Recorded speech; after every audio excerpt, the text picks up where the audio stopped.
Did you know that the secret to reaching a master level in painting isn't talent or time, but it's improving by 1% each and every time you practice your craft? Now, all of this might sound or seem a little bit too simple, but it is exactly what separates serious painters from the rest.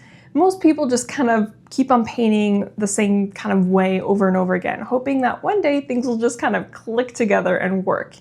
But serious painters deliberately set out to improve and make each painting better than the last. And that tiny 1% improvement repeated over and over again compounds into enormous growth. So in this video, I'm going to show you how to self-critique like a professional, how to identify what to improve, and how to make steady progress over time that actually sticks. I'll also share examples from my own work, how I deliberately choose something to improve by 1% at the start of each painting. And by the end, you'll have a roadmap for using this same process to transform your own work. Now, this idea of 1% improvements might sound small, but I want to share a story with you that illustrates just how powerful it really is. Now, the story I'm sharing is about the British cycling team, and I promise that this relates back to painting. So back in the early 2000s, the British cycling team was really struggling. They hadn't won a Tour de France in over 100 years. They were considered second rate. And even some bike manufacturers refused to sell to them because they did not want to be associated with them. They didn't want to be associated with failure. Then on came a new coach called Dave Brailsford, and he introduced a radical concept called aggregation of marginal gains, which means that instead of chasing one big dramatic change, they would focus on dozens of tiny 1% improvements everywhere. And when I say everywhere, I mean everywhere. So they redesigned the bike seats to make them more comfortable. They even painted the inside of the maintenance truck white so they could spot any dust that might harm any equipment. And they also taught the bikers to properly wash their hands so that they would be less likely to get sick and then miss practice. Now, individually, none of those things seem revolutionary. If anything, they seem quite boring. But together, over time, they completely transformed the team. And within a decade, British cyclists went from being at the very bottom of the cycling world to winning multiple Tours de France and absolutely dominating at the Olympics. They became a complete global powerhouse in the world of cycling. So now, what does this have to do with painting? Well, everything. Because your art grows in the exact same way. It's not about making one big leap forward. You just need to keep on nudging yourself forward, making tiny, deliberate improvements painting after painting. This isn't just a theory, but it's also exactly how I try to work in my own studio. I don't tell myself, okay, this has to be the best painting I've ever done. Instead, I just tell myself, okay, what's one thing that I can work on improving in this new painting? For example, as kind of a simple example, in one painting I might decide, okay, I want to really focus on color and getting really good color, push my color more. And maybe in that instance, I use more transparent colors, so I have greater control with my color mixing.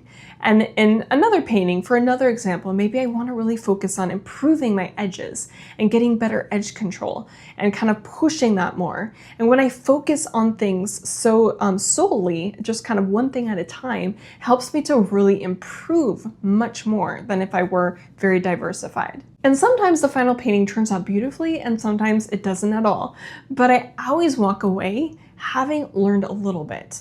And all those little tiny steps that I take added up make a really big difference. But here's the tricky part. How do you know what to improve? I really think this is kind of the million-dollar question, because it's too vague to just say, oh, I want to improve, I want to get better. You need clear language to work within.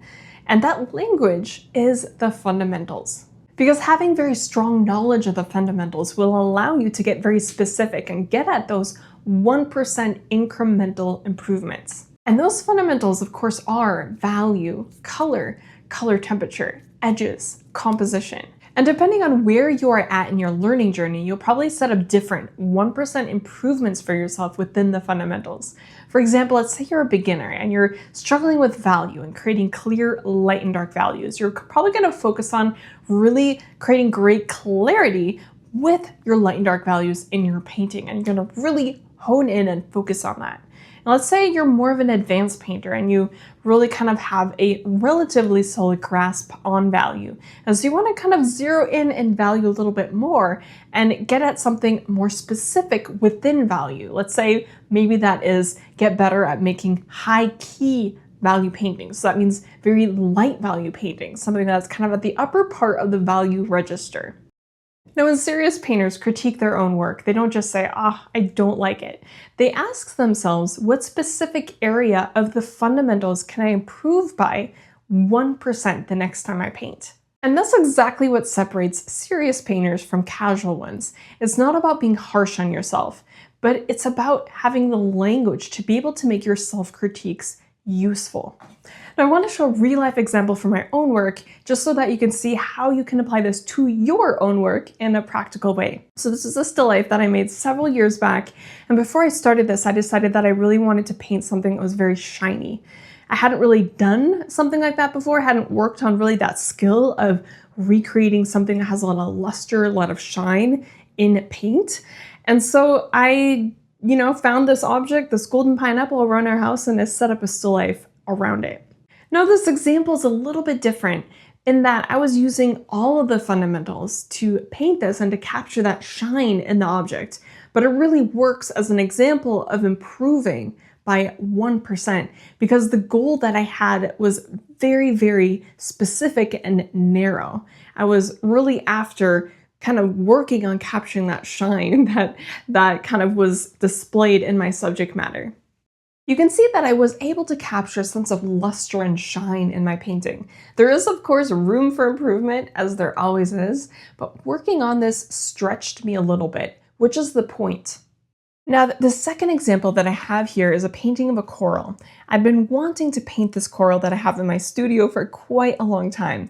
It's a very detailed and specific subject, and I imagined it in a painting that was very subtle and light, that captured the specific detail of the coral, but then would also disappear into the background, making the coral feel tangible while at the same time not. It was a challenge to work through, and I think there are some things I could have done better, but even just working on this very specific goal helped me to move myself forward. But improvements don't always have to be purely technical. Remember, the British cycling team didn't just train harder. They improved the equipment, the environment, even focusing on little details like the dust inside the maintenance truck. We can do the same as painters. Sometimes your 1% improvement can be as simple as just upgrading your materials.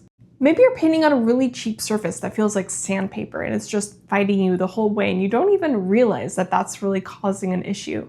Try investing in a better quality surface like linen, maybe even oil-primed linen if you're working with oil paints. A really simple change like this could completely transform your work. Or maybe your brushes are worn down, frayed, or maybe they're just not very good quality. Replacing even some of those with better quality brushes will really help a lot. Or maybe you're using just student grade paint. Replacing that with artist grade paint that's better pigment strength will also really help to improve your color and color mixing. Again, it's not about changing everything at once. It's about choosing one thing to upgrade and then testing it out and then allowing those small upgrades to build over time.